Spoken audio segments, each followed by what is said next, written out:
Saya S. Mugundan, dilahirkan dan dibesarkan di Seremban Negeri Sembilan. Saya merupakan anak jati Seremban Negeri Sembilan. Saya memulakan pengajian awal di SJKT Lorong Jawa, Seremban dan pendidikan menengah di SMK King George V. Saya mendapat peluang untuk melanjutkan pengajian tinggi di Universiti Tenaga Nasional dalam bidang kejuruteraan elektrikal dan elektronik.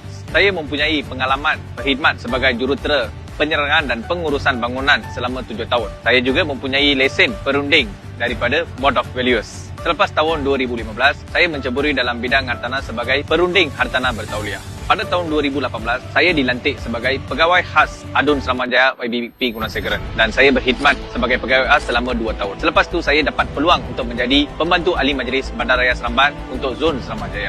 Mulai tahun 2023 hingga sekarang, saya telah berkhidmat sebagai pegawai penyelidik bagi Esko Kerajaan Negeri YBJ Arukumah. Saya juga mempunyai pengalaman khidmat masyarakat selama 14 tahun.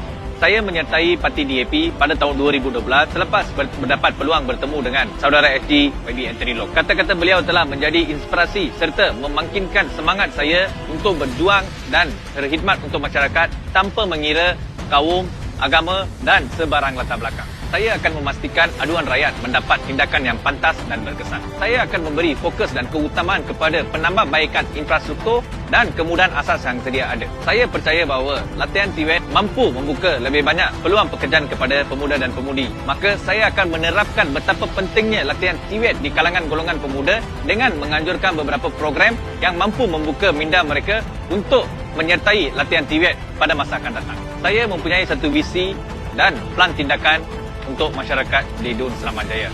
Oleh itu, saya meminta sokongan daripada anda untuk merealisasikan visi dan misi saya untuk masyarakat di Dun Seramajaya. Maka, undilah saya S. Mugundan, calon Pakatan Harapan bagi kawasan N24 Seramajaya. Kekal Harapan!